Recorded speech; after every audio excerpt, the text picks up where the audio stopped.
আসসালামু আলাইকুম, welcome to my channel. আজকে আপনাদেরকে তৈরি করে দেখাবো ভ্যানিলা কেক পুডিংয়ের রেসিপি। আশা করি আজকের রেসিপি আপনাদের কাছে ভালো লাগবে। রেসিপি ভালো লাগলে লাইক, কমেন্ট, শেয়ার করবেন আর চ্যানেলটি সাবস্ক্রাইব করবেন। তো চলুন ফুল রেসিপি দেখে নেওয়া যাক। প্রথমে একটা বোল নিয়েছি আর নিয়ে নিচ্ছি 2টা ডিম। প্রথমে আমি কেকের মিশ্রণটি রেডি করে নিব। এখন আমি ডিম বিট করে দিচ্ছি, ভালোভাবে বিট করে নিতে হবে। যখন এরকম ফোম হয়ে যাবে তখন এর মধ্যে পরিমাণ মতো চিনি দিয়ে দিব। এখানে 2টা ডিম যেই পরিমাণ হয়েছে আমি একটা কাপে করে মেপে নিয়েছিলাম, ঠিক সেই পরিমাণ চিনি দিয়ে দিয়েছি।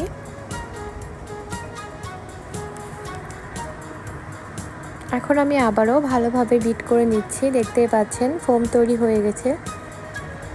যখন দেখবেন এরকম ফোম তৈরি হয়ে গেছে তখন এর মধ্যে তেল দিয়ে দিতে হবে। তেলের পরিমাণটাও একই রকম। তেল দেওয়ার পর বেশি বিট করা যাবে না, জাস্ট তেলটা ভালোভাবে মিশিয়ে নিতে হবে। যদি বেশিক্ষণ বিট করা হয় সেই ক্ষেত্রে ফোমটা কিন্তু নষ্ট হয়ে যাবে। হয়ে গেছে। এখন আমি এর মধ্যে ময়দা দিয়ে দিব। ময়দার পরিমাণ নিয়েছি 1/3 কাপ পরিমাণ। যেহেতু আমি 2টা ডিমের কেক বানাচ্ছি, ময়দার পরিমাণটাও কিন্তু বেশি দেওয়া যাবে না, তাহলে কেকটা শক্ত হয়ে যাবে। দিয়ে দিয়েছি 1/2 চা চামচ পরিমাণ বেকিং সোডা আর 1/2 চা চামচ পরিমাণ বেকিং পাউডার। একটা চালনির সাহায্যে কিন্তু আমি খুব ভালোভাবে চেলে নিয়েছি। এখন হালকাভাবে কেকের মিশ্রণের সাথে ময়দাটা মিশিয়ে নিচ্ছি।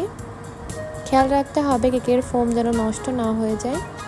খুবই হালকা হাতে মিশিয়ে নিতে হবে।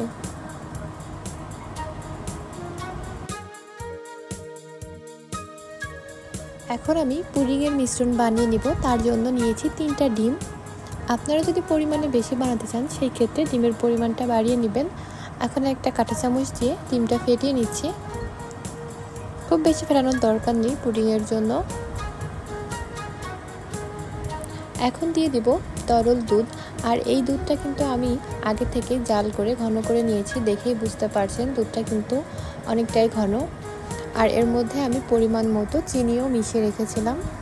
যেহেতু দুধটা ঠান্ডা করে নিতে হয়, এই জন্য আমি আগে থেকেই জাল করে ঘন করে ঠান্ডা করে রেখে দিয়েছিলাম।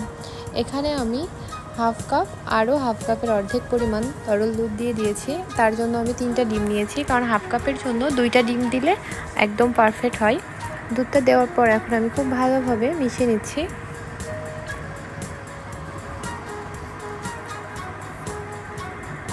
মেশানো হয়ে গেলে একটা ছাঁকনি দিয়ে অবশ্যই ভালোভাবে ছেঁকে নিতে হবে।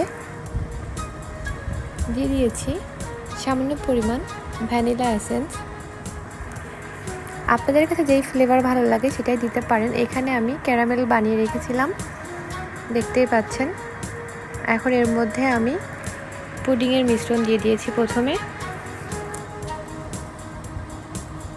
তারপরে কেকের মিশ্রণ দিচ্ছি। দেখতেই পাচ্ছেন কেকের মিশ্রণটা কিন্তু উপরেই থাকছে, যেহেতু এটা অনেক হালকা।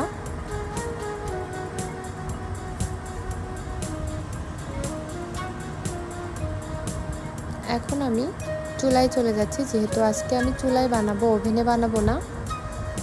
আমি একটা রাইস কুকারের পাতিলের মধ্যে সামান্য পরিমাণ পানি দিয়েছি, পানির উপরেই কিন্তু আমি বসিয়ে নিয়েছি। এখন একটা ঢাকনা দিয়ে ভালোভাবে ঢেকে দিয়েছি আর জাল করে নিব 30 থেকে 35 মিনিটের মতো। মিডিয়াম চুলার আঁচটা রাখতে হবে। দেখতে পাচ্ছেন আমি কিভাবে রেখেছি। হয়ে গেছে।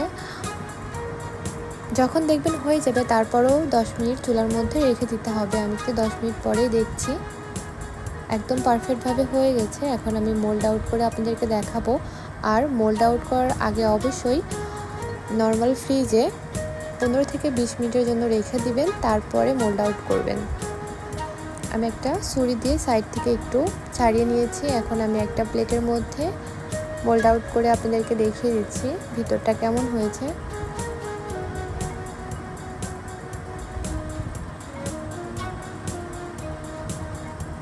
দেখতেই পাচ্ছেন একদম পারফেক্ট হয়েছে।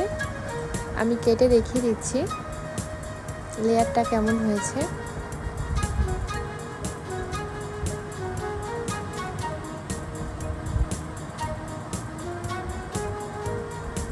দেখতেই পাচ্ছেন একদম পারফেক্ট হয়েছে। আশা করি আজকের এই রেসিপি আপনার কাছে ভালো লেগেছে। রেসিপি ভালো লাগলে ট্রাই করবেন, কেমন হয়েছে কমেন্টস করে জানাবেন। সবাই ভালো থাকবেন, সুস্থ থাকবেন।